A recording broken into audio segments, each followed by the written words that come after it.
Good afternoon, I'm Sean Yao, and this is One News Now.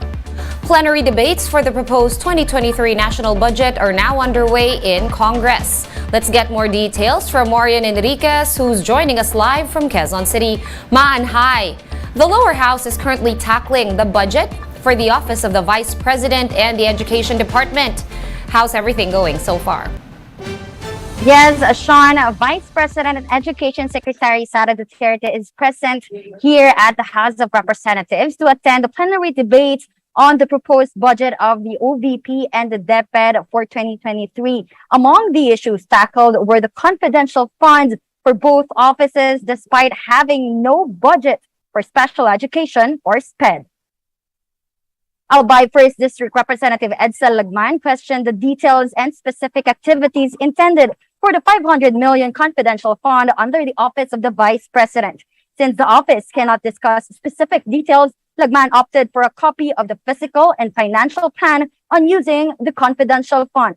Under a joint circular, confidential funds should only be used for purchase of information necessary for programs, rental of transport vehicles related to confidential activities, purchase or rental of supplies, and uncovering illegal activities dangerous to agency personnel. Lagman asked if VP Sara is willing to forego her confidential funds or have it realigned as budget for special education. Davao de Oro 1st District Representative Maria Carmen Zamora, who is the sponsor of both budget bills, relayed that VP Duterte will defer to the decision of the majority of Congress. For its part, DepEd assures Congress that they have enough funds for SPED programs. Gabriela Partiles Representative Arlene Rosas, meanwhile, manifested that the confidential funds may be used in procuring 150,000 armchairs or over 3 million textbooks to help address the learning crisis in the country. The department has so far noted their recommendations.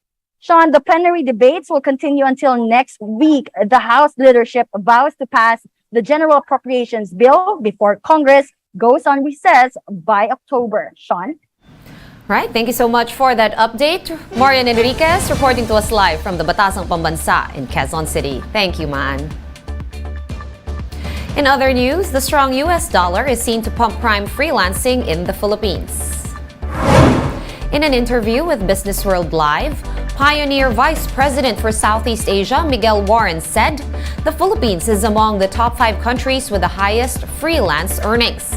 Warren added that the industry could grow even further as the dollar maintains its strength. The Philippine peso extended its slump on Wednesday after closing at 58 against the greenback.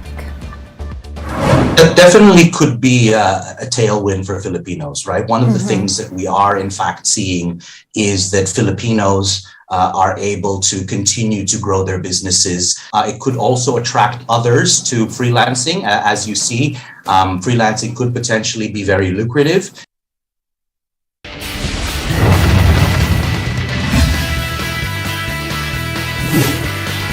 In the PBA, guest team Bay Area kicked off the Commissioner's Cup with a rousing victory against Blackwater.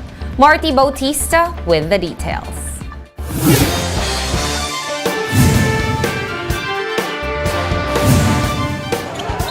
After just a few weeks, PBA basketball is back. The PBA Commissioner's Cup opened with a doubleheader between the Bay Area Dragons and the Blackwater Bossing, followed by the Northport Batang Pier versus Phoenix Fuel Masters. Guest team Bay Area made a statement in the first game with a 46-point shellacking of the Bossing, 133-87. Import Miles Powell led the charge with 41 points and 8 rebounds, while Glenn Yang added 23. Powell, a former Philadelphia 76er, hopes that the blowout win sent a message to the rest of the league. That we're for real. We were able to watch the semifinals and the finals. We know how good we have to be to compete for a championship, and we just want to set the bar high. So hopefully teams across the league know that the Bay Area Dragons are for real. In the next game, Northport nosed out Phoenix in a come-from-behind win 92-89. Robert Bolick nailed the go-ahead 3 with 12 seconds left, capping off the Batang Pierre's 11-2 run in the clutch. Northport recently shipped out Jamie Malonzo for Arvin Tolentino, Prince Caperal, Jeff Chan, and Kent Salado in a 3-team trade with Barangay Ginebra and San Miguel. With the team now a mix of mainstays and new arrivals, Bolic remains confident that the squad can build chemistry as the season progresses. Masaya kami sa nakuha namin and mag-build naman ako ng connection sa mga players na meron kami ngayon. Ang dami ng championship players namin dito eh. Sana ma-translate naman sa amin sa per practice namin, per game. Hindi naman finals eh. Baka makaabot na kami ng playoffs at tingnan namin kung saan kami pupunta. PBA action continues this Friday, September 23 at the Phil Sports Arena in Pasig City. The Alden Ayo coach Converge Fiber Xers will try their new system against a Terra Firma Jip at 3 p.m. While Rainer Shine will play Coach Yang Gao's former team, the NLEX Road Warriors, in the second game. For News 5, Marty Bautista, We Are One News. Gilas player Will Navarro has apologized to the Samahang Basketball ng Pilipinas for the issue regarding his contract. In a statement, Navarro acknowledged his error and apologized for the misunderstanding. Navarro had signed with the Seoul Samsung Thunders of the Korean Basketball League, but was not able to get clearance to play since he has an existing contract with the SBP. Under this contract, Navarro can only play for Gilas and Northport in the PBA. Navarro says he will make himself available for the national team whenever needed. We're gonna pause for a quick break, but we will be back with more stories after that. Keep it here.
You're still watching One News Now. I'm Sean Yao. Irish pop rock band The Script has arrived in Manila for their much-awaited concert. The Script will be holding their concert on September 23 at the Mall of Asia Arena. The event is part of their Greatest Hits tour and will be their fourth performance in Manila. The band is known for their hits like The Man Who Can't Be Moved, Break Even, Hall of Fame, and Superheroes. Let's now take a quick look at today's others top stories. A Manila court has dismissed the government's petition to declare the Communist Party of the Philippines and the New People's Army as terrorist groups. The decision states that these groups are not organized for the purpose of engaging in terrorism. Vice President Sara Duterte will be flying to Japan next week to attend the state funeral of former Japanese Prime Minister Shinzo Abe, who was assassinated last month. Duterte confirmed her attendance in a meeting with Japanese Ambassador Kazuhiko Koshikawa. The low-pressure area spotted east of central Luzon has developed into a tropical depression locally named Carding. Pag-asa said it will bring rains over Luzon on Saturday and could make landfall in the vicinity of Isabela or Cagayan by Sunday. For more updates, visit News 5, The Philippine Star, and Business World online. Visit our website, onenews.ph, for more in-depth analysis. You can also catch One News on Signal Play. Register for a free account at www.signalplay.com and stream One News Live anytime, anywhere. I am Sean Yao. We are One News.